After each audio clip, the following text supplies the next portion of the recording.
예, 우리 이제 한 달에 한 번 가지는 우리 전체 예배입니다. 이 전체 예배에서는 이제 지금 이제 인물 설교를 하고 있는데 이제 여호수아까지 오게 됐습니다. 지난번에 우리 모세 했었죠.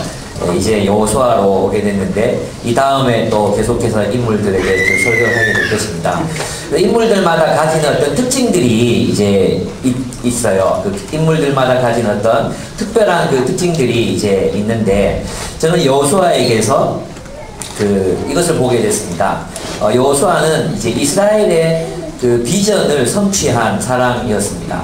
그러니까 그 이스라엘의 비전은 하나님이 이스라엘을 이집트에서부터 탈출시키셔서 그들을 해방시키셨는데 그 목적은 단순히 해방이 있는 게 아니라 가나안 땅으로 그들을 인도해서 그곳에서 하나님이 통치하시는 나라 애굽이나 또는 바벨론이나 그 이전에 존재했던 또 그 동시대에 존재했던 제국들과는 전혀 다른 형태의 하나님이 통치하시는 사랑과 정의의 나라를 바로 가나안이라는 현실의 땅 위에 세우는 것이 하나님의 비전이었고 또 이스라엘 백성들은 그 하나님의 비전에 동의했습니다. 그래서 그들은 출애굽했고 광야에 40년의 그 방황을 거쳐서 결국 이제 가나안 땅에 들어가게 돼요. 그러면 이 여호수아는 그런 의미에서 어떤 사람이었냐면 그 가나안 땅으로 이스라엘 백성들을 인도해 들어간 그 이스라엘 백성들의 비전을 성취한 리더였다는 것을 우리가 단번에 알 수 있죠. 그래서 신약 성경에 예수 그리스도의 이름도 바로 이 여호수아에서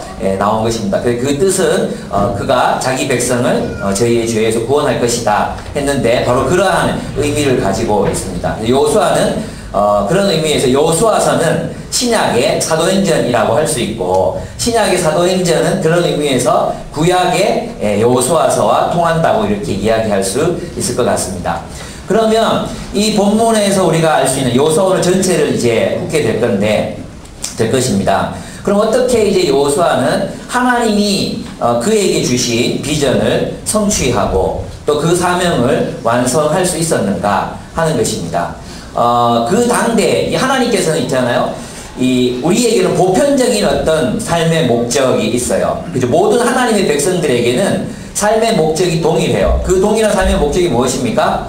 하나님의 나라죠. 하나님의 나라. 하나님 나라를 위해서 우리는 살아갑니다. 그것은 우리가 그리스도인이 되는 순간 자동적으로 이제 계약이 되는 필수적인 요건이죠. 우리는 그리스도인이 되는 순간 하나님의 나라를 위해서 살아갈 의무와 책임과 특권을 함께 가지게 되는 것입니다. 그런데 그 하나님의 나라를 살아가게 될 때 나타나는 삶의 양상은 시대마다 공동체마다 그리고 각 개인마다 다르게 나타났다는 것입니다.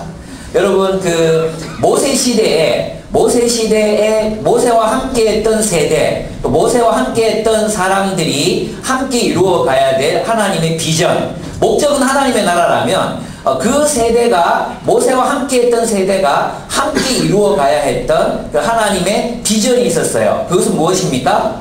그것은 광야에서 하나님의 백성이 되는 것. 그 광야 생활을 하나님의 인도하심을 따라 하나님의 백성으로 형성되어 가는 것. 그것이 그들이 하나님의 인도하심을 따라 살아가야 했던 그들의 어떤 비전 또 이루어야 될 목적이었던 것을 알 수 있습니다. 그렇다면 여호수아 세대에서는 여호수아는 그의 세대들과 함께 가나안 땅을 정복하고 그곳에 이제 땅을 분배할 책임을 부여받습니다. 그럼 다윗의 세대에서는 다윗은 하나님의 율법으로 온 이스라엘을 통일하고 또 하나님의 뜻대로 통치하는 하나님의 왕국, 하나님의 나라를 건설해야 될 의무와 책임을 부여받습니다.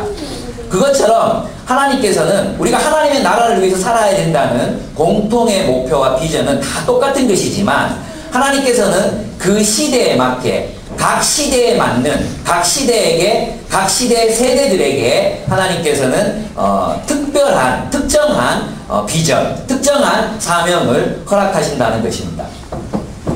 오늘 우리 교회가 우리가 함께 기쁨의 교회 공동체로 이렇게 부르심을 받았습니다. 그렇다면 그것은 우리 시대, 21세기를 살아가는 우리 시대에 하나님이 우리 공동체를 통해서 무엇을 행하기를 원하시는지 우리가 그 비전을 알고 또 그 비전에 헌신해야 될 책임이 동시에 존재한다는 거예요. 여러분 하나님 나라에 대한 헌신은 피상적이지 않습니다.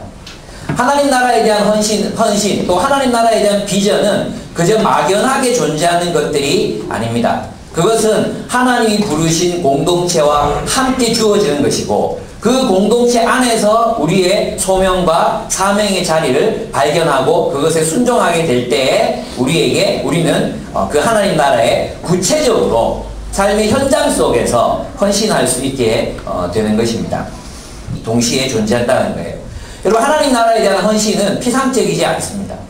하나님 나라에 대한 헌신, 또 하나님 나라에 대한 비전은 그저 막연하게 존재하는 것들이 아닙니다. 그것은 하나님이 부르신 공동체와 함께 주어지는 것이고, 그 공동체 안에서 우리의 소명과 사명의 자리를 발견하고 그것에 순종하게 될 때에 우리는 그 하나님 나라에 구체적으로 삶의 현장 속에서 헌신할 수 있게 되는 것입니다.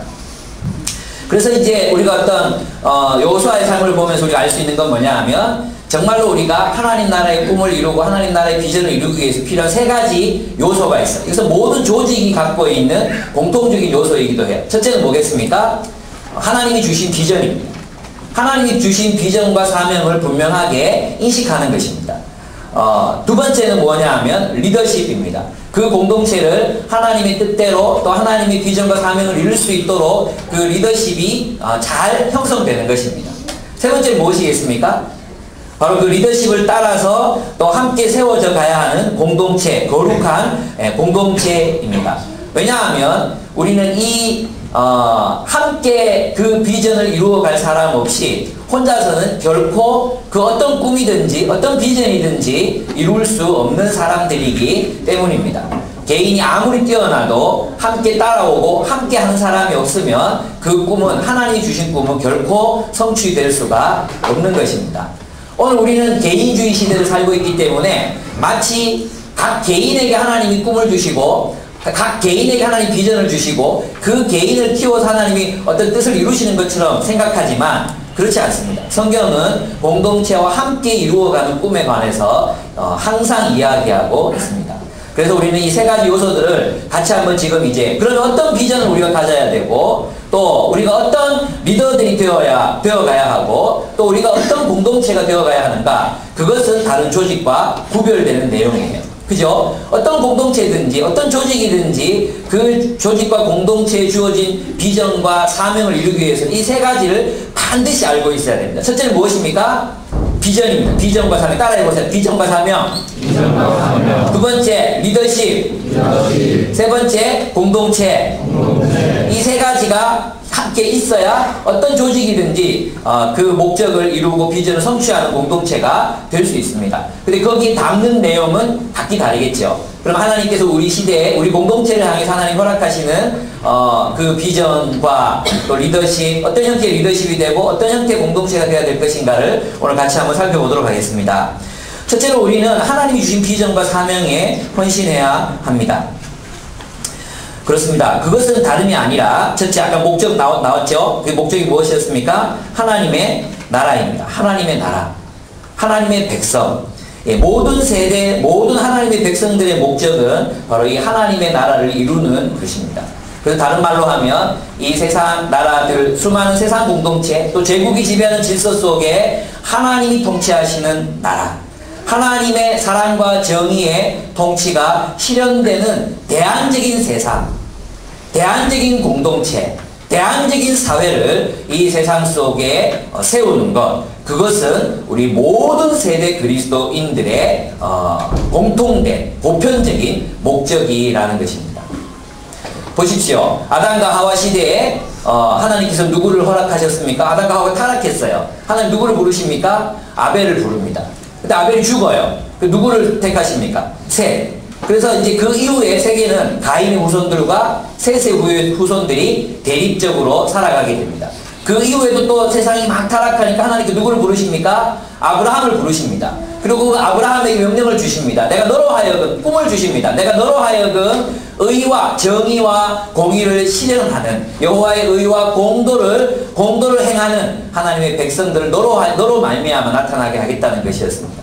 그래서 아브라함의 후에 그리고 그 이후의 모든 세대들도 동일하게 이 세상 속에서 세상과는 다른 질서로 살아가는 하나님의 백성들, 이 세상의 제국의 질서와는 다른 하나님의 질서를 따라 살아가는 하나님의 백성들을 창조해내고 또 그 백성으로서의 삶을 살아내는 것, 바로 그것이 우리 모두의 보편적이고 공통적인 목적이라는 것입니다. 여러분 인생의 목적을 찾고 계십니까? 그 성경에 우리가 그리스도인이 되었잖아요. 그러면 우리에게는 분명한 인생의 목적이 있습니다. 그 목적은 하나님의 나라를 세우는 것입니다. 하나님이 통치하시는 하나님 나라의 백성들을 세우는 것입니다. 그렇다면 우리의 사명은 무엇이겠습니까? 사명은 시대마다 다르게 나타나게 되어 있습니다. 사명은 다 달라요. 셋의 사명이 달랐고 아브라함의 사명이 달랐습니다. 다윗의 사명이 달랐고 예레미야와 에스겔, 느헤미야의 사명이 달랐습니다. 그러나 동일하게 그들이 지향하고 있었던 부분은 무엇이었습니까? 하나님 나라의 백성들을 세우는 것이었습니다. 이 세상의 대안적인 세상, 제국의 질서와는 다른 사랑과 정의의 질서로 다스려지는 하나님의 나라를 세우는 것이었습니다. 근데 그것이 시대라는 각기 다른 시대에 나타날 때 그것은 다른 형태의 사명의 모습을 띠고 나타났다는 것이죠. 예, 여호수아에게 그것은 무엇입니까? 가나안 땅을 정복하는 것이었습니다. 또 오늘날 우리 시대에 우리에게 주어진 사명은 무엇입니까? 하나님께서 여러분을 기쁨의 교회로 부르셨고 여러분이 여기에 이제 헌신하셨어요. 아직 안 한 분들도 계시지만 나는 기쁨의 교회와 함께 이 하나님의 백성을 세우는 일에 기쁨의 교회 공동체와 함께 하겠다. 이게 뭔지 아십니까? 이게 헌약이에요, 헌약. 그게 세례받는다는 의미예요. 그게 내가 여기 등록하겠습니다 라고 말할 때 가지는 의미예요. 내가 기쁨의 교회 성도가 되겠습니다 라고 할 때에는 바로 그런 헌신이 다 포함되어 있는 거예요. 그죠? 그러면 우리 기쁨의 교회가 무엇을 추구하는 교회입니까? 우리의 목표, 우리 선교적인 목표는 어디에 있습니까? 다음 세대 복음화입니다. 예. 그래서 여러분이 아내를 따라왔든 남편을 따라왔든 친구를 따라왔든 부모님 때문에 억지로 저기 앉아있는 현진아 현대의 명언이처럼 이렇게 앉아있든 어쨌든 우리들이 기쁨의 교회 구성원이라고 한다면 우리 공통적인 사명, 그것은 무엇이 되어야 한다는 거예요? 다음 세대 복음화라는 거예요. 그래서 우리 교회는 구체적인 이 시대의 가장 절박하고 절실한 사명이 또 우리 교회가 잘 할 수 있는 그 사명이 바로 다음 세대를 복음화하는 일이라고 저희는 믿습니다. 예. 이 다음 세대를 복음화하는 사역을 노인들이 하기는 어렵지 않겠습니까? 누가 하겠습니까? 젊은 사람들이 해야지. 예. 여러분들이 해야지. 우리가 해야지. 누가 하겠습니까? 그래서 우리 교회는 이제 다음 세대를 복음화하는 일에 우리의 모든 에너지와 모든 자원들을 집중할 것입니다. 부모 세대를 위해서 쓰는 돈은 없어도 다음 세대를 위해서 쓰는 돈은 많아야 되고 부모 세대를 위한 사역자는 없어도 다음 세대를 위한 사역자들은 계속해서 우리가 세워가야 한다는 뜻입니다. 그래서 여러분 나이가 이제 저희 교회 이제 나오시면서 왜 목사님은 우리 이 나이 든 우리를 잘 안 챙겨주시나 이제 생각하실 수도 있을 것 같아요. 만약 제가 여러분을 챙긴다면 이런 의미에서 챙길 것입니다. 저와 함께 다음 세대를 복음합시다. 저는 그것이 우리 교회의 사명이라고 저는 믿습니다. 그렇습니다. 오늘날 다음 세대는 무너지고 있습니다. 오늘 다음 세대는 여러 가지 면에서 무너지고 있습니다. 그들의 경제적인 상황, 또 어떤 지적인 상황, 또 사회적인 상황, 그 모든 것에서 다음 세대는 무너지고 있습니다. 또 다음 세대만큼, 지금 우리가 살아가는 이 다음 세대만큼 시대로부터 또 기득권으로부터 철저하게 소외되어 있었던 다음 세대들도 사실은 없었습니다. 과거에 우리들은 과거에 지금 나이 40, 50, 60 이렇게 보면 기성세대의 사람들은 나라의 희망이었지만 지금은 다음 세대를 바라보면서 아무도 희망이라고 말하지 않습니다.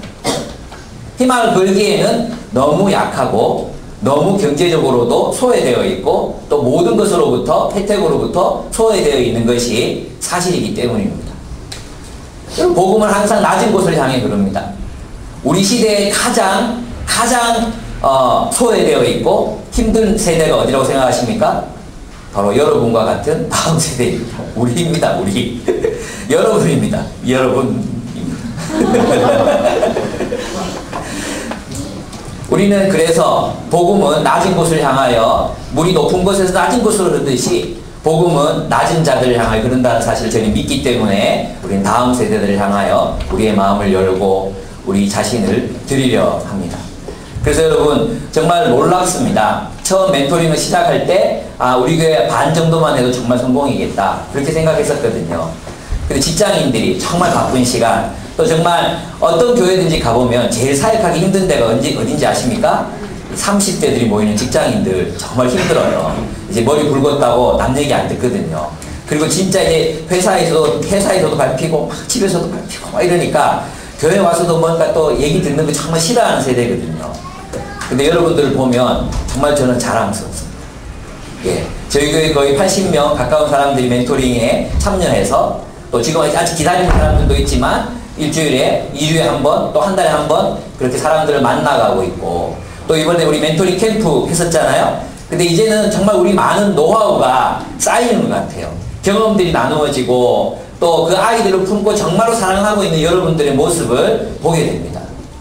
예, 바쁜 정말 그 주말 시간 이제 수직이 모임이나 리더 모임을 하고 있으면 부부가 함께 아이들을 만나고 와서 또 모임에 참여하는 그런 모습들을 볼 때 또 그 아이들을 만나면서 그 아이들이 자라고 성장하는 모습들을 볼 때 얼마나 감동적인지 모르겠습니다. 그렇습니다. 인생은 그렇게 살아야 되는 것입니다. 우리가 맨날 모여서 우리 직장인들 우리 멘토링 사역이 없을 때는 무슨 얘기 했습니까? 뭘 먹을까? 뭘 마실까? 어디가 맛집이냐? 뭐 어디가 옷 싸게 파느냐? 그죠? 또 가정들 모이면 또 지금 우리 무슨 얘기들 주로 할 것 같습니까? 어떤 집에 이사 가야 되느냐? 언제 가야 되느냐? 집은 언제 팔아야 되느냐? 차는 언제 바꿔야 되느냐? 이런 얘기를 하는 세대거든요. 근데 여러분들이 이제 모여서 다음 세대 아이들의 이야기를 나누고 그들의 관심을 함께 나누고 이야기하고 기도하고 저는 인생은 그렇게 살아야 되는 거라고 믿습니다. 자기 자신만을 위해 살면 뭐합니까? 뭐 좋은 집 좋은 차 앞으로 있잖아요. 이제 대화 금지 내가 무슨 집 몇 평으로 옮기겠다 이제 대화 금지 금지합니다. 금지 지금부터 금지입니다. 무슨 차를 살 것인가 그 서로 묻지 마세요. 알아서 중고차 사세요. 준준형 이하로 절대 중형차 타고 오지 마세요. 예, 그건 뭐 이제 안 물어봐도 돼요. 그냥 뭐 기준이 딱 정해져 있어. 우리 준중형 이상 못 타. 딱 정해져 있는데 뭘 그렇게 많이 묻습니까? 준중형 뭐 그렇게 뭐 몇 개 있다고. 예? 그 중에서 그냥 선택해서 그냥 타고 다니시고 집도 우리 공동체의 평균 수준 생각해서 고르세요. 자꾸 뭐 여기 가면 더 많이 남고 저기 가면 그런 얘기 아예 나누지 마세요. 아시겠습니까? 직장인들 마찬가지요. 어디가 맛집이더라. 정보, 예, 그 좋은 정보죠. 멘토링 할 때 거기 참 맛있다. 그건 괜찮아요. 예. 근데 만약 우리의 주된 관심사가 오로지 그러한 것들로 흘러간다면 남을 섬기기 위한 게 아니라 남을 돕기 위한 게 아니라 그렇게 흘러간다면 우리 인생은 정말로 잘못 살고 있는 것입니다. 그럼 우리는 행복하게 해주지도 못합니다. 우리 인생은 남을 위해서 살 때, 남을 위해 드려질 때 그때 정말 기쁨이 찾아오는 것입니다. 이기적인 인생은 불평과 불만이 가득할 뿐입니다. 그러나 남을 위해 사는 인생이 될 때 우리에게는 정말 하나님이 허락하신 기쁨이 우리 안에 넘칠 것이라고 저는 믿습니다. 왜냐하면 우리가 그런 방법으로만 우리는 행복한 존재가 되는 법을 배울 수 있기 때문이에요. 성숙할 수 있기 때문이에요. 오직 주님을 닮아 성숙한 사람들만이 하나님이 누리시는 기쁨을 누릴 수 있기 때문이에요. 그래서 이제 자기 자신만을 위해 살려고 하지 맙시다. 여러분 대화를 들어보면 여러분 관심사가 뭔지 알 수 있어요. 여러분 대화를 들어보면 알 수 있어요. 여러분 주로 무엇을 말하고 무엇을 생각하십니까? 여러분 말 속에 어떤 단어들이 많이 나오십니까? 여러분 최근에 가장 많이 썼던 단어는 무엇입니까? 그것이 우리 관심사입니다. 그게 우리가 살아가는 목적입니다. 그렇습니다. 우리 함께 다음 세대 향해서 나아갔으면 좋겠어요. 그래서 여러분 마음에 품으셔야 돼요. 정말로 내가 가정이잖아. 그 위탁 가정이 되기를 결정하신다든지. 위탁 가정이 뭔지 아시죠? 이제 아이들을 이 원 가정에서 도저히 키울 수 있는 환경이 아니야. 키울 수 없어. 그럼 불러다가 위탁할 수도 있고 또 뭐 멘토링을 할 수도 있고 여러분 다음 세대에 어쨌든 여러분 관심들이 초점이 기울어지고 하나님 내 인생을 어떻게 하면 이 다음 세대에 한 아이라도 더 구원하고 또 그들에게 도움이 되는 삶을 살 수 있겠습니까? 고민하시기 바랍니다. 그리고 비전입니다. 이 비전은 하나님 주신 비전, 이 여호수아 세대에 주어졌던 비전은 모든 지파가 분배받은 땅에서 하나님의 사랑과 정의의 공동체를 세우는 것이었습니다. 우리 교회의 비전은 다시 한번 이제 말씀드리면 우리는 대구 지역에 건강한 교회들을 세울 것입니다. 어떤 시기에 어떤 방법으로 세워질지는 잘 모르겠습니다. 또 언제 우리가 분할하고 나누어지게 될지는 아직까지 하나님이 명확하게 얘기하시지 않기 때문에 잘 모르겠습니다. 아마도 제가 70이 됐을 때 은퇴할 때 한꺼번에 막 5개씩 이렇게 나눌 수도 있을 것 같고 여러 가지 방법이 있을 것 같기는 해요. 그러나 어쨌든 하나님께서 우리 교회에 주신 우리의 사명이라면 저는 다음 세대를 위한 건강한 교회들을 지역마다 세우는 것이라고 저는 굳게 믿고 있습니다.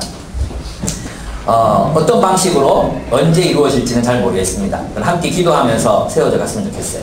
그래서 저는 꿈꿉니다. 각 지역마다 정말 다음 세대를 사랑하고 또 정말 그들을 섬기고 그들을 사랑할 줄 알고 일으킬 줄 아는 그런 건강한 교회들이 경산에도 칠곡에도 성서 땅에도 그죠? 중구 저 중심부에도 또 동구에도 또 저 서구 가난한 땅 저 비산동에도 이렇게 세워졌으면 좋겠습니다. 하나님 허락하시면 그 일을 우리가 하게 될 것이라고 저는 믿습니다. 예, 두 번째는 하나님과 동행하는 리더십입니다. 여러분, 리더들이 없이는 결코 하나님 주신 비전이 성취될 수 없습니다. 그렇죠? 근데 여러분 누구라도 다 리더죠, 지금. 여기 앉아있는 분들은 어느 공동체의 리더예요. 가장이면 가정의 리더이고, 또 여러분이 소그룹의 리더이면 또 그 부분의 리더이고, 숲지기들은 또 숲의 리더입니다. 또 여러분 직장 생활 속에서도 여러분 리더의 역할을 아마 감당하고 있는 사람들이 대부분일 것입니다. 그럼 어떤 리더들이 하나님의 뜻과 비전을 이룰 수 있느냐 하는 거죠. 여러분 성경에 보면 이건 굉장히 중요한 부분인데요. 첫째가 가장 중요한 게 뭐냐면 하나님과 소통할 줄 아는 리더가 되는 것입니다. 여러분 리더의 가장 큰 자질은 가장 중요한 자질은 원대한 비전과 원대한 꿈을 가지는 것이 아니라 하나님과 소통하는 리더가 되는 것입니다. 여러분 사울을 보십시오. 사울은 무엇에 실패했습니까? 하나님의 음성을 듣는 일에 실패했어요. 그러면 다윗은 무엇에 성공했기 때문에 그가 위대한 리더가 될 수 있었습니까? 그는 하나님과 소통했어요. 하나님과 교통했어요. 하나님의 음성을 들었어요. 여러분 여호수아 이후 세대에 사사들의 시대가 이제 도래하잖아요. 근데 그 사사들 이후에 또 왕들의 시대가 도래하는데 모든 지도자들이 하나님과 긴밀하게 교제했던 것은 아니었어요. 그럼 누가 성공했습니까? 하나님의 음성을 들을 줄 아는 사람이 성공하는 거예요. 아시겠습니까? 여러분 하나님 나라를 이루어가는데 가장 중요한 자질, 또 리더의 가장 중요한 자질은 하나님과 소통하는 것입니다.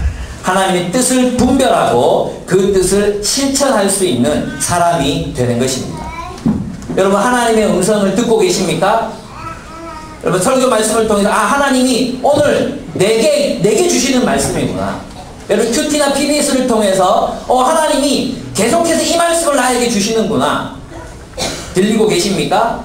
이것이 들리지 않는다면 우리의 리더십은 병들 수밖에 없고 자기 자신을 위한 리더가 될 수밖에 없습니다.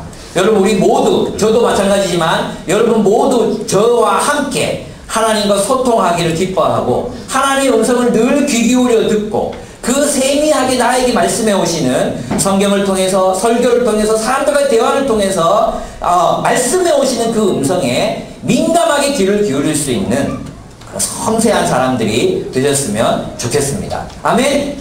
예, 여러분 절대 귀머거리가 되면 안 됩니다. 하나님은 말씀하십니다. 우리 안에 있는 성령을 통해 하나님이 말씀하십니다.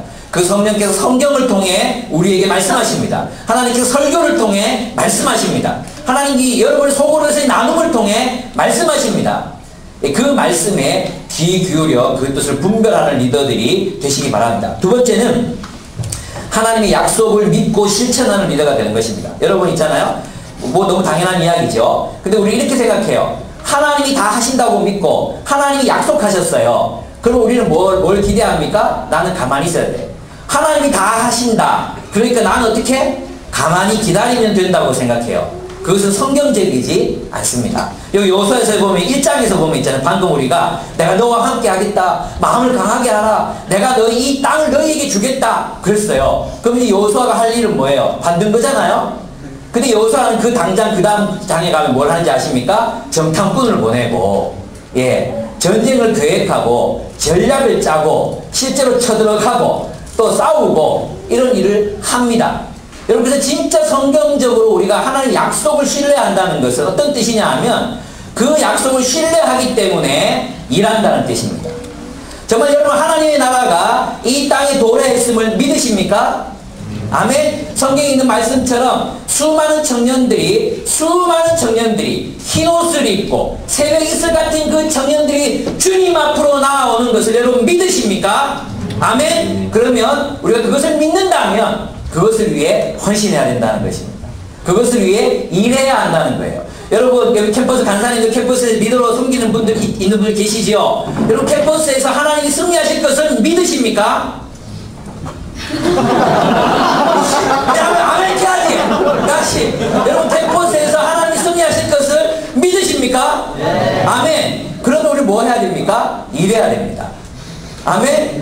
그렇게 순종할 때 하나님이 이기시는 겁니다. 여러분, 여호수아를 하나님이 왜 쓰시는지 아십니까? 하나님 왜 여호수아를 썼습니까? 12정탐꾼이 있었어요. 그래서 보냈죠. 갔는데 12정탐꾼 다 돌아와가지고 여호수아와 갈렙만 하나님이 주신 적국 꿀이 흐르는 땅입니다. 들어갑시다. 이랬는데 나머지 열명 어떻게 했어요? 그들에 대한 우리는 메뚜기 같습니다. 밟으면 찍하고 터집니다. 절대 갈 수 없습니다. 이랬잖아요. 여러분, 그래서 있잖아요. 우리가 믿음을 가진다는 것은 한편으로 낙관주의와 연결되는 거예요. 많은 사람들이 생각해요. 마치 상황을 비판적으로 보고 비관적으로 생각하고 안 된다고 생각하고 굉장히 지적인 사람처럼 보여요. 지적인 사람처럼. 그죠? 안 그렇습니까? 분석하고 안 된다고 또 기울어지고 있고 안 된다고 무조건 힘들다고 이렇게 말하면 굉장히 지적인 사람처럼 보여요. 그죠? 안 그렇습니까? 예. 근데 된다고 믿지 못한 사람처럼 보입니까? 무식한 놈처럼 보여요. 무식한 놈 되는 거예요. 제가 알고 있을 때 그랬어요. 단순하고 무식하고 저돌적이고 그리고 정말 앞뒤 잘 모르는 그런 땡겨 같은 인간으로 전국에 알려져 있었어요. 저를 잘 아는 사람은 제가 절대 그런 사람이 아니라는 것을 아시지요. 예. 저도 굉장히 분석적이고 섬세하고 문학적 감수성이 있고 비판적인 사람입니다. 근데 제 마음에는 믿음이 있습니다. 하나님이 함께 하시면 못할 일이 없다는 믿음이 있습니다. 하나님께서 언젠가 역사를 일으키실 것이라는 믿음이 있습니다. 하나님께서 사람들을 변화시키실 거라는 믿음이 있습니다. 내가 하는 일이 아니라 하나님이 하시는 일이기 때문에 우리 청소년들 보면 하나님이 꿈을 주셔요. 여러분 안에도 하나님이 또 꿈을 주시거든. 근데 생각을 해보는 거야. 그 꿈을 이루기에는 내가 영어를 너무 못해. 하나님 여러분 마음에 꿈을 주셨는데 내가 그 꿈을 이루기에는 수학을 너무 못해. 성모야. 그럼 어떻게 하는지 아십니까? 자기 자신이 그 일에 최선을 다해서 해볼 생각은 안 하고 꿈을 접어버려요. 꿈을 접어버려요. 그래서 우리 현주 여사님이 농사나 짓겠다고 지금 농대 간다고 미안하다 현지야. 네 생활을 자꾸 얘기해가지고 정말 미안하다. 부부 차이만 해요. 진짜 여러분 하나님께서 우리에게 베푸신 그 꿈과 하나님의 약속, 이 약속이 뭐가 연결되어 있어요? 사명과 연결되어 있죠. 사명. 가나안 땅 정복해라. 내가 너에게 그 땅을 주겠다. 약속이죠. 근데 그 약속에 대해서 우리가 무엇으로 믿음으로 반응하면 그 약속이 뭐가 돼요? 사명이 되는 거예요. 제 말 이해가 되십니까? 근데 우리는 여호수아는 결코 자신이 가지고 있는 자원에 대해서 생각하지 않았어요. 그죠? 자기 자신의 한계에 대해서 생각하지 않았어요. 누구를 생각했습니까? 하나님을 생각했어요. 여러분이 꿈을 이루는데 변수가 있어요. 정말 중요한 변수가 있어요. 뭔지 아십니까? 하나님요. 여러분 우리 교회에 주신 하나님의 소명을 이루어 가는데 정말 중요한 게 있어요. 그죠? 우리 돈이 없어요. 항상 돈이 없어요. 어떤 목사님은 막 할머니께서 막 20억씩 주고 그러는데 우리는 그런 할매도 없어요. 건물을 막 세우는 사람도 없어요. 어떤 목사님은 교회 개척한다고 불러가지고 카니발 탁 주고 열쇠 주, 이게 뭡니까? 거기 가니까 카니발이 막 있고 이러는데 우리가 한 번도 그런 일이 일어난 적 없어요. 근데 하나님께서는 우리를 통해서 당신의 역사를 이루어 가십니다. 변수가 뭡니까? 하나님. 여러분 왜 여러분 자신의 한계 속에 갇혀 있습니까? 하나님이 여러분 마음속에 부어주신 그 소망, 하나님이 여러분의 마음을 부풀게 하셨던 그 비전, 그거 다 어디로 갔습니까? 쓰레기통에 다 처박아놨지. 음식물 쓰레기통에. 여러분, 하나님이 우리와 함께 하시기 때문에 우리는 할 수 있습니다. 그래서 있잖아요. 여러분 무조건 어떤 낙관주의를 그냥 정신없는 그런 걸로 생각하시면 안 돼요. 우리는 믿음이 있기 때문에, 하나님에 대한 믿음이 있기 때문에 우리의 미래를 낙관하는 것입니다. 이 세상이 비록 고통으로 물들고 피로 또 물들어 가고 있는 것 같고 또 수많은 문제들이 여전히 되고 있는 것 같지 않지만 그리스도인이 가져야 하는 것은 믿음입니다. 어떤 믿음입니까? 하나님이 회복하신다. 하나님이 치유하신다. 하나님이 원상복구하신다. 하나님이 정의를 실현하신다. 하나님이 당신의 계획과 목적을 이루어 가신다. 누구를 통해? 우리를 통해. 하나님이 결코 혼자 일하시는 분이 아닙니다. 하나님이 누구와 함께? 연약한 우리를 통해, 아무것도 가진 것 없는 우리를 통해 하나님의 뜻과 계획이 실현될 수 있다는 것을 믿는 것입니다. 그래서 믿음에는 하나님에 대한 믿음만 포함되는 게 아니에요. 여러분 우리가 하나님을 믿는다고 할 때는 여러분 있잖아요. 하나님께서 여호수아에게 계속해서 어떤 말씀들을 하시느냐 하면 내가 너로 강하게 하고 네가 이스라엘을 구원할 것이다 말이에요. 하나님 구원하는데 네가 이스라엘을 구원하는 구원자가 될 것이다. 네가 그 일을 할 것이다 말씀하십니다. 여러분 여러분의 믿음 안에는 바로 이 믿음이 포함되어 있습니까? 하나님이 나와 함께 하신다면 주께서 나를 통해 그 일을 허락하실 것이다. 이 믿음이 여러분에게 있습니까? 있습니까? 없습니까? 하나님이 저 사람을 통해서 하실 것 같은데 나를 통해서 안 하실 것 같잖아요. 그게 불신앙이에요. 여러분 아브라함이 뭐가 없었어요? 나이가 100살이에요. 애기를 어떻게 가져요? 부인이 몇 살이고 90살이 넘었나? 나이 정확하게 잘 몰라 이런 거. 어쨌든 나이 많았어요. 단순히 이게 더 이상 생리가 없었어요. 그런데도 불구하고 그들을 통해서 일이 이루어졌어요. 믿었어요. 하나님이 나를 통해 이 일을 이루실 것이다. 믿었어요. 그게 믿음이에요. 믿음. 여러분 우리가 믿는 믿음은 그래 하나님이 하실 거예요. 하나님이 저 사람 통해서 하실 거예요. 하나님이 조영기 목사님 통해서 하실 거예요. 하나님이 저 영은자매 통해서 하실 거예요. 하나님이 참 말하지 못해 김용원 목사님 통해서 하실 거예요. 그게 아니에요. 하나님이 나를 통해 이루실 것입니다. 이것을 믿으십니까? 여러분 이 믿음이 우리에게 절실하게 필요합니다. 내가 미약하지만 생산 능력도 없고 아무것도 아닌 우리들이지만 하나님의 뜻과 계획이 나를 통해 실현될 것입니다. 믿으십시오. 그게 믿음입니다. 내가 승리하는 겁니다. 나를 통해서 하나님 나라가 승리하는 거예요. 다른 사람을 통해서가 아니에요. 나를 통해서 나에게 기대를 거시고 여전히 나를 사랑하시고 우리에게 힘을 주시는 그분을 통해 내가 이루어가는 것입니다. 하나님께 다 책임을 미루어두지 마십시오.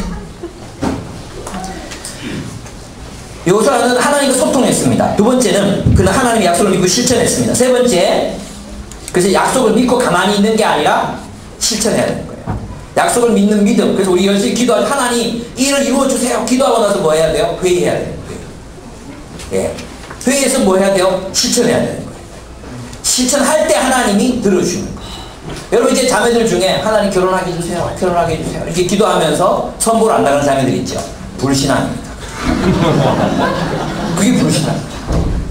예, 하나님 내가 결혼하게 해주세요. 기도했으면 사람을 만나도록 해야 됩니다. 언젠가 주시겠죠. 가만히 있는 거 불신앙. 이게 너무 심각해지면 안 되네. 지금 이게 아닌데.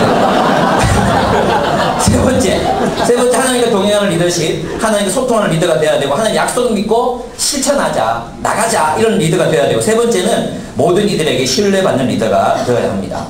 여러분 공동체에서 이제 저희 교회의 다음 세대 과제가 뭐냐 하면 이제 다음 세대의 리더들을 세우는 거죠. 여러분들 지금 여러분들을 리더로 세울 뿐만 아니라 또 이제 앞으로 계속해 장기적으로 리더십을 가지고 이끌어갈 교회 지도자들을 세우는 것이 이제 우리 교회 다음 목표예요. 장기적으로 함께 갈 수 있는 10년, 20년 함께 가서 또 교회를 분립시킬 때 분립할 수 있는 정도의 그런 사람들을 기르는 것, 그것이 다음 10년 동안의 목표예요. 저의 어떤 계획 속에 있어요. 그래서 누구를 세울 것인가? 어떤 사람 세워야 되겠습니까? 여러분 여호수아는요 이랬어요. 여호수아는 그가 속한 지파로부터 일단 인정을 받았어요. 12정탐꾼 뽑으라고 해서 지파만 한 명 뽑았잖아요. 근데 누가 뽑혔어요? 여호수아가 뽑혔어요. 그러니까 있잖아요. 리더는 어떤 사람이냐 하면 자연스럽게 그 공동체 안에서 그 리더십이 인정되는 사람이에요. 자연스럽게. 그죠? 우리도 보면 뭐 공동체 얘기하면 자꾸 누구 이름 나오잖아요. 누가 했으면 좋겠어, 누가 했으면 좋겠어요. 항상 이제 거의 똑같거든요. 이 사람이 했으면 좋겠어, 이 사람이 했으면 좋겠어. 또 두 번째는 그는 지도자에게 인정받았어요. 모세는 그를 지도자로 인정했어요. 잘 채축근해뒀죠. 모세를 반대하는 사람들이 많았죠. 근데 여호수아는 그의 채축근에 있었어요. 여러분 누구를 채축근에 둡니까? 가장 믿을 만한 사람. 여러분 그런 부분에서 여러분이 지도자에게 인정받는 리더들이 되는 거 굉장히 중요해요. 많은 이들이 생각해요. 많은 이들이 어떻게 생각하냐 하면 여러분 소그룹 멤버들 이제 보면 저도 그럴 때가 가끔씩 있는데 소그룹 리더가 여러분보다 뭘 모를 때가 많죠. 그죠? 그죠? 소그룹 리더가 나보다 못나 보일 때가 많죠. 솔직히. 그럼 못 자라는 거예요. 하나님이 우리에게 만약 그들을 우리 리더로 세우셨다면 이유가 있는 거예요. 이유가. 배워야 돼요. 그 배움에 능한 사람이 성장하는 거예요. 항상 모든 자리에 앉아서 가르치려고 하는 사람들은 절대 리더가 되면 안 돼요. 여러분 항상 가르치려는 사람하고 앉아서 얘기해 본 적 있습니까? 최악입니다. 근데 같이 밥 먹는 데 있잖아요. 저한테 자꾸 뭘 물어봐. 아니 목사님 이건 어떻게 생각하세요? 이건 어때요? 이래서도 많으시면 자꾸 물어보잖아요. 그럼 기분이 막 좋아요. 그죠? 근데 나보다 어린 애가 앉아가지고 목사님 이거 해야 되는 거 아닙니까? 저건 저래야 되는 거 아닙니까? 이러면 두드리 패고 싶어요. 다 똑같은 목사들인데 보면 회의를 하잖아요. 어떤 사람은 자꾸 이렇게 물어요. 이렇게 물어보는데 어떤 사람은요 계속 가르쳐. 그건 그렇게 생각하시면 안 되고요. 내가 생각하는데 지가 와. 내가 생각하겠다는데 지가 내 생각을 왜 통제해? 내 생각이 그렇다는데. 목사님 그렇게 생각하시면 안 되고요. 이래 붙었는 사람도 있어요. 그러면요 사람들이 죽어요. 여러분 성장하고 싶습니까? 배우셔야 돼요. 여러분보다 함석한 우리 선생님을 우리가 다 존경하는 이유가 뭡니까? 어린 아이들한테도 배우는 사람이에요. 내가 너무너무 강조하는데 여전히 이게 안 되는 사람들이 너무 많이 있어요. 진짜 위대한 지도자들은 자기보다 못한 리더 밑에서도 충분히 자기 역량을 발휘하는 사람들입니다. 여호수아는 그랬어요. 끝까지 그는 모세를 따랐고 모세의 인정을 받았어요. 여러분이 만약에 어떤 공동체에서 정말 영향력있는 리더로 서고 싶어요? 그러면 여러분을 담당하고 있는 리더에게 먼저 인정받으세요. 여러분 소그룹 리더에게 먼저 인정을 받으세요. 여러분 숙직이들한테 먼저 인정을 받으세요. 야, 이 소그룹 리더, 이 셀 리더, 또 뭐 숙직이들 나를 몰라주는데 목사님 날 알아보겠지. 안 알아줘요. 절대로. 또 목사님 몰라줘, 교회가 몰라줘, 하나님은 아시겠지. 안 알아줘요. 절대로. 여러분 공동체 안에서 사람들에게 이렇게 칭송받지 못하면서, 그래 칭찬 듣는 자, 그래 칭찬 듣는 거. 여러분 있잖아요. 사람에게 인정받는 거, 그거 굉장히 중요한 거예요. 인정받기 위한 것이 동기가 되면 안 되지만, 우리가 삶을 살아내므로 자연스럽게 인정을 받는 것은 너무나도 중요한 일이에요. 여러분 우리가 인정받지 못하면, 사람들에게 인정과 신뢰를 얻지 못하면 우리는 결코 어떠한 일도 해낼 수가 없습니다. 신뢰받으십시오. 그래서 여러분 물어보셔야 돼요. 여러분 있잖아요. 사람들은 희한하게 그걸 알아요. 그래서 사람들에게 물어보셔야 돼요. 내가 고쳐야 될 점이 뭔가? 내가 주로 가르치냐, 아니면 내가 좀 답답하냐, 가면이 두껍냐, 뭐 이런 것들을 물어보세요. 사람들이 희한하게 자기는 잘 모르는데 남들의 문제에 대해서 얼마나 잘하는지 모르겠어요. 잘 얘기해 줍니다. 그래서 많이 물어보셔야 됩니다. 배우셔야 됩니다. 지도자 인정받았죠? 그리고 따르는 자들에게도 여호수아는 인정을 받았습니다. 결국 하나님께도 인정받는 지도자가 되었습니다. 예, 그 인정받음 어디서 나오느냐? 배움에 있었어요. 배우는 사람. 그는 배우고 성장했어요. 계속해서. 예, 저 우리 리더십 캠프 때 얘기했죠? 배움을 멈추면 우리는 해로운 사람이 돼요. 배움을 멈추면 우리는 가면이 두꺼운 사람이 됩니다. 항상 배우는 사람이 되십시오. 항상 성장하는 사람이 되라는 뜻입니다. 나이가 50이 됐다고 성장을 멈추는 게 아니라 내가 이 나이에 뭘 배워 이게 아니라 계속 배우셔야 됩니다. 저의 장점은 마음이 겸손하다는 것입니다. 그래서 저는 항상 배웁니다. 진짜 항상 배워요. 또 배우고 또 배우고 또 성장하려고 애를 쓰고. 그러니까 이제 저는 있잖아요, 이런 생각이 드는 거예요. 저는 한계가 많은 사람이었다는 게 참 감사해요. 저는 참 문제가 많은 사람이었거든요. 그래서 감사한 것 같아요. 왜냐하면 해결해야 될 게 너무 많으니까. 여기 가도 집 아끼고, 뭐 결혼을 해도 아내한테 집 아끼고, 애를 낳아도 애들한테 집 아끼고, 그 계속 문제 덩어리인 거야. 그게 문제가 많으니까 자꾸 노력을 하게 되잖아요. 근데 있잖아요, 이런 사람들은 화 있을진저 이제 좋은 가정에서 좋은 인격이 가지고 칭찬만 듣고 자라난 사람들은 화 있어요. 왜냐? 자기 자신이 문제가 있다는 사실을 잘 인정을 못해요. 예. 그래서 여러분, 끊임없이 우리는 배우고 성장하려고 애를 써야 됩니다. 저는 너무 문제가 많은데, 하나님, 할렐루야! 감사해야 됩니다. 여러분은 무지무지 잘할 것입니다. 무지무지 성장할 것입니다. 수찬 네 얘기 좀 해도 되겠나? 우리 수찬이가 문제가 많았거든요. 근데 분투하잖아요, 분투. 요즘 보면 얼마나 멋있어져 있는지.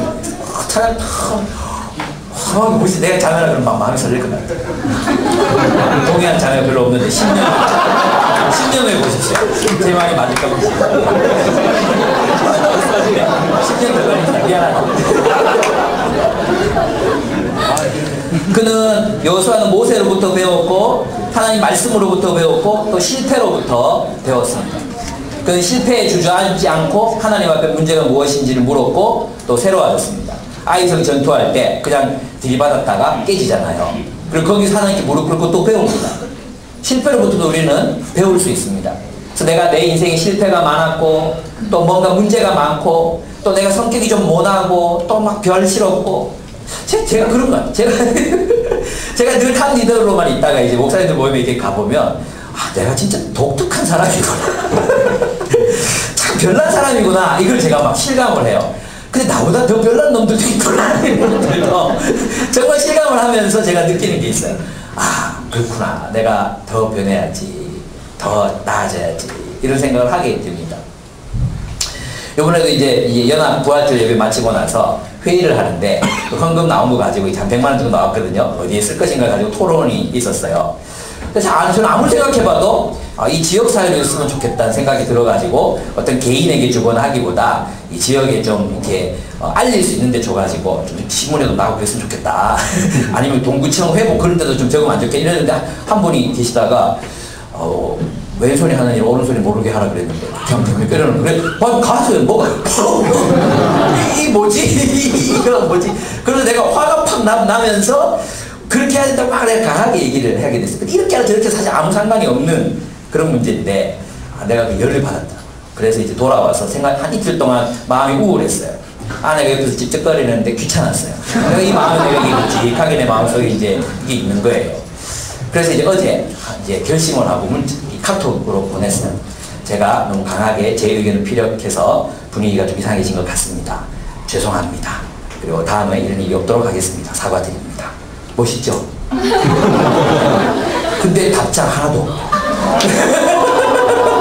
근데 한 명이 이제 하루 지나가지고 한 분이 참 연합한다는 게 참 어려운 일이네요. 그러면서 이제 하나를 보냈어요. 감사하죠. 네. 그렇습니다. 여러분은 저에게 배우셔야 됩니다. 뭘 배우셔야 되는지 아십니까? 저희 이렇게 겸손한 모습. 계속해서 자신을 개혁해 나가는 모습. 또 잘못을 인정하고 변화되는 모습. 이걸 배우셔야 돼요. 저한테 배울 거는 딴 건 없고 그거 있습니다. 여러분 항상 변화되신 여러분 되셔야 돼요. 세 번째, 하나님 말씀에 순종하는 거룩한 공동체가 되어야 합니다. 또 그런 공동체를 우리가 일으켜야 합니다. 여러분 우리는 첫째로 하나님의 인도를 따르는 공동체 되어야 돼요. 여러분 이제 3장에 보면 참 신기한 얘기가 나오는데 여호수아가 백성들이 이끄는데 언약궤를 맨 제사장들이 제일 앞에 나가게 해요. 그리고 나서 그 바로 다음 장면에서 하나님께서 여호수아에게 이렇게 말씀하십니다. 내가 너를 이스라엘의 위대한 지도자로 세우겠다. 무슨 뜻이겠습니까? 여호수아가 누구를 앞세웠어요? 하나님을 앞세웠어요. 그가 하나님을 앞세웠기 때문에 하나님이 여호수아를 높이십니다. 사울의 실패를 보십시오. 사울은 누구를 앞세웠습니까? 자신을 앞세웠습니다. 실패합니다. 하나님의 임재가 떠납니다. 여러분 우리 공동체 어떤 공동체를 만들어야 되는가 하면 하나님의 인도하심을 따르는 공동체. 항상 언약궤가 하나님의 말씀이 하나님의 임재가 이끄는 공동체를 우리는 함께 세워가야 합니다. 그래서 저희 공동체는 그렇습니다. 여러분 저희 공동체는 지도자의 비전이 우리 교회를 이끄는 것이 아니라 하나님께서 인도하시는 대로 갈 것입니다. 그래서 함께 하나님의 뜻을 묻고 함께 결정해 갈 것입니다. 어제 우리 전체 리더 회의에서 우리가 이제 독립교회 연합회에 있었는데 여러 가지 문제들로 해서 다시 우리 침례교로 돌아가기로 만장일치로 결정했습니다. 여러분 이 이야기를 저는 저 혼자 결정한 게 아니라 여러분과 함께 나눴고 또 함께 결정했습니다. 그것이 중요하다고 저는 생각합니다. 우리 공동체 모두가 하나님의 인도하심을 받는 공동체가 되어야 합니다. 함께 하나님 뜻을 분별하고 함께 하나님께 묻고 함께 하나님의 음성을 듣고 함께 나아가는 것입니다. 하나님을 따라가는 것입니다. 지도자의 비전이 아닌 하나님의 인도하심을 따라가는 것입니다. 하나님이 파도를 일으키시면 그 파도를 관찰하고 하나님이 역사하시고 하나님이 일하시고자 하시는 그곳에서 우리는 일할 것입니다.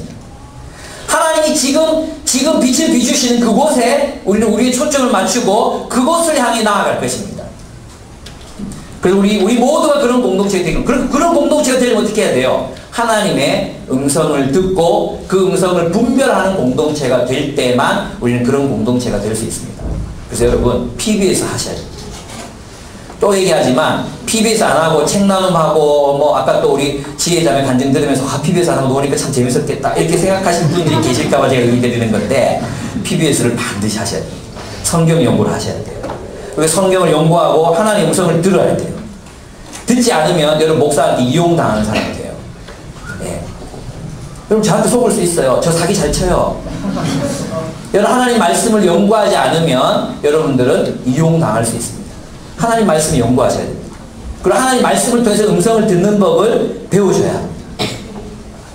지금까지 여러분이 하나님과의 관계가 좀 소원해져서 하나님의 음성이 들리지 않고 분별하고 계시지 못한다면 여러분 다시 생각하셔야 돼요. 두 번째, 하나님의 거룩함을 따르는 공동체를 그는 세워갔습니다. 5장에 보면 길갈에서 이제 전쟁이 시작해야 되는데 할례를 받습니다. 할례. 이제 이 광야에서 태어난 모든 사람들이 할례를 받지 않았기 때문에 전쟁 직전에 할례를 받았어요. 할례가 포경수술이잖아요. 우리 형제들 포경수술 해봤죠? 아프죠? 죽을 만큼 아프죠? 한 2주 동안은 꼼짝도 못하죠? 예. 그러면 이제 적들이 쳐들어오면 그냥 꼼짝없이 다 죽어야 돼. 그런데 그들에게 중요한 것은 전쟁보다도 뭐가 더 중요했어요? 거룩함. 하나님의 구별된 백성이 되는 일이 더 중요했어요. 또 희한하게도 있잖아요. 승리의 조건이 뭐냐면 아이성 전투에서 그들은 실패합니다. 자그마한 성읍이었고 몇 명 올려버리면 다 안 가도 되겠습니다. 이랬는데 대패합니다. 대패. 왜 대패합니까? 그때 아간이라는 사람이 전리품 얼마를 숨깁니다. 갖지 말라 그랬는데 전리품 얼마를 숨겨서 자신 탐욕을 채웁니다. 그런데 그 아간 한 사람 때문에 이스라엘 백성들이 많은 사람이 죽습니다. 그래서 제비 뽑아서 아간을 적발해요. 그리고 아간의 가족들 다 함께 죽입니다. 구약성경에 돌로 쳐 죽인 아마 유일한 사례일 거예요. 그 죽습니다. 왜 그랬을까요? 가족들이 빨리 얘기를 했어야 되는 거예요. 우리 아버지가 이거 숨겨놨는데 이거 가져왔습니다. 이렇게 해야 되는데 다 다 같이 뚝 닦고 우리 하자 이렇게 된 거예요.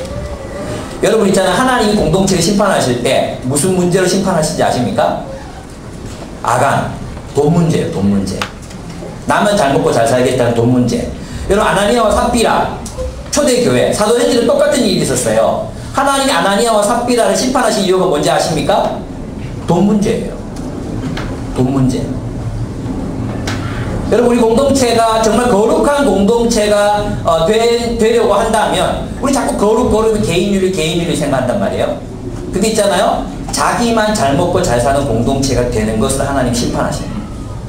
놀랍게도 그 공동체가 비전을 이루느냐 하나님의 비전과 미션을 이루느냐 이루지 못하느냐가 그 공동체가 얼마나 서로를 사랑하느냐 하나님 말씀 거룩함 그 하나님의 거룩한 백성으로서 그 거룩함을 지켜내느냐 그 공동체성을 얼마나 강하게 지켜내느냐가 승리의 요건이라는 것입니다.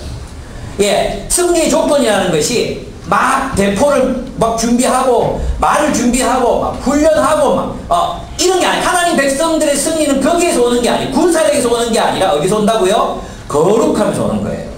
그럼 하나님 백성의 거룩함은 무엇입니까? 그것은 사랑이에요. 사랑.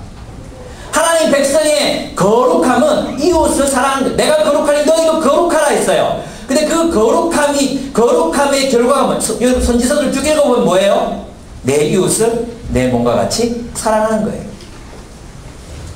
여러분 거룩함은 사랑입니다. 여러분 거룩함과 사랑을 여러분 그것을 분리시키지 마십시오. 하나님의 속성이 뭡니까? 거룩함입니다. 하나님 어떤 분이십니까? 사랑이십니다. 거룩이란 사랑인 것입니다. 여러분 거룩이라는 것을 이상하게 생각하시면 안 돼요. 우리는 무엇으로 구별되는 사람들입니까? 모든 사람들이 탐욕을 위해서 살아가게 될 때 사랑을 위해서 살아감으로 우리는 구별되는 것입니다. 거룩해지는 것입니다. 여러분 그래서 우리는 함께 그 거룩함을 쫓는 공동체가 되어야 됩니다. 정말 하나님 백성다운 공동체 되어야 됩니다. 세 번째, 하나님의 방법을 따르는 공동체가 되어야 한다는 것입니다. 여리고성을 함락할 때 너무 잘 아는 얘기죠. 여리고성 어떻게 이 여리고성 함락하라고 했어요? 6바퀴 돌아라. 침묵하고 돌아라. 그랬어요. 그죠? 침묵하고 돌아라. 그리고 7바퀴 돌고 나서 나팔 불고 소리 질러라. 그럼 무너진다 그랬어요. 근데 공동체는 어떻게 했습니까? 그 중에 많은 족장들 또 여서 따라오는 족장들 전쟁터에서 경험이 많은 사람들 수많은 똑똑한 사람들이 있었어요. 있었겠죠. 근데 그들이 뭐라고 합니까? 예? 이 6바퀴 돌라고요? 말도 안 하고? 여러분 같으면 어떻게 했겠습니까? 이래가 성이 무너집니까? 그럴 거 아니에요? 이래가 무너지면 진짜 이게 말이 된다고 옆에 막 이게 말이 된다고 생각하십니까? 우리는 그렇게 걸었을 것 같아요. 우리 다 그렇게 걸었을 것 같아요. 침묵하라고. 그래서 하나님이 침묵하라고. 침묵하고 도는 거예요. 근데 이 미련한 이스라엘 백성들은 돌라고 하니까 또 돌아. 7번째 또 소리 지르라 그러니까 또 소리를 와! 질러.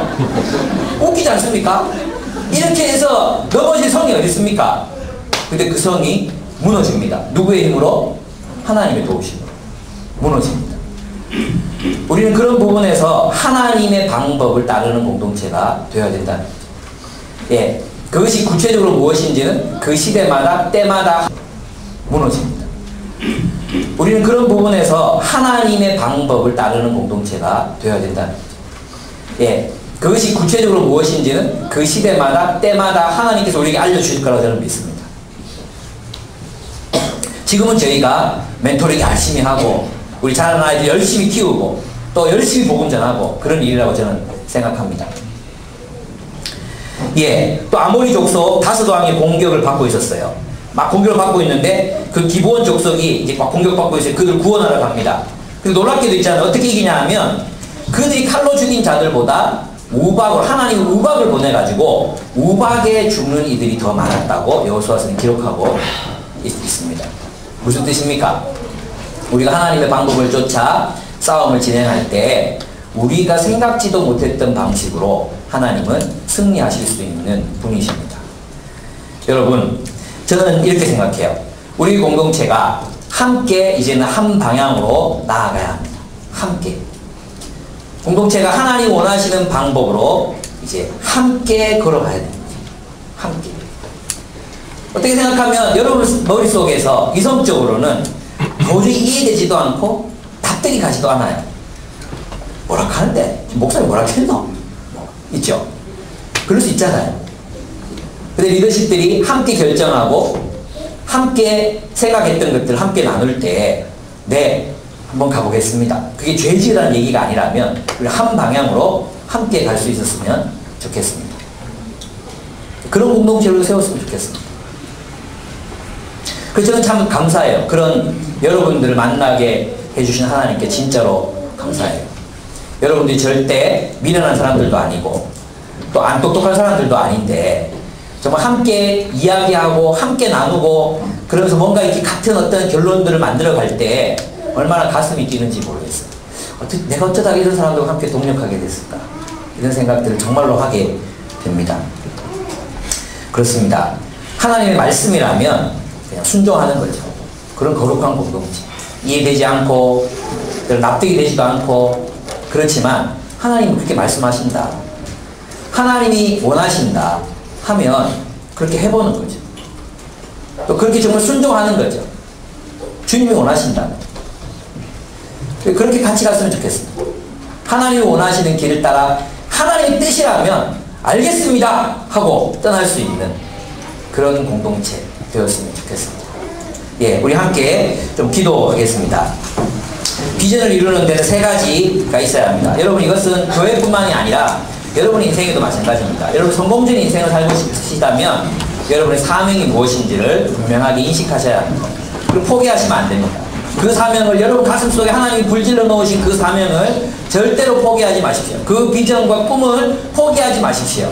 여러분이 하는 게 아닙니다. 하나님이 힘 주십니다. 하나님이 자원을 주십니다. 그 사명을 붙들어야 됩니다. 두 번째, 여러분은 함께 할 수 있는 리더들을 길러야 됩니다. 함께 해야 됩니다. 그리고 그 일을 함께 할 수 있는 공동체에 있어야 합니다. 이 3가지가 있을 때 우리는 우리의 꿈들을 이루어갈 수 있습니다. 하나님이 허락하신 비전들을 이루어갈 수 있는 사람들이 될 수 있습니다. 우리 한번 돌아봤으면 좋겠습니다. 여러분 마음에 하나님께서 주셨던 그 비전과 사명을 따라 살아가고 있는지, 여러분들이 미리 여러분 자신의 모습을 보면서 한계 짓고 규정하고 할 수 없을 거라고 생각하고 자신을 그냥 방임하고 있지는 않은지, 하나님 나라의 꿈을 위해서 정말로 살고 있는지, 예, 돌아보면서 우리 한번 기도했으면 좋겠어요. 그리고 하나님께 기도합시다. 마치 디모데처럼 내가 안수함으로 네 속에 있던 그 은사를 부릴 듯하게 한다 그랬어요. 하나님께 받은 소명이 있는데 우리가 지금 그것을 잠재우고 있다면, 하나님이 내게 허락하신 비전이 있는데 그걸 내가 잠재우고 있다면 성령께서 그것을 다시 불러일으키시기를 원합니다. 성령님, 내가 다시 꿈꾸는 자로 살게 해주십시오. 성령님, 내 마음속에 비전을 다시 불붙여 주십시오. 내가 다시 꿈꾸는 자로 살게 해주십시오. 그냥 바쁜 일에 쫓겨서 현실에 쫓겨서 도망자처럼 사는 것이 아니라 하나님이 주신 비전을 따라 꿈꾸는 자로 살게 해주십시오. 우리 그렇게 주님 앞에 기도하겠습니다. 기도하시겠습니다.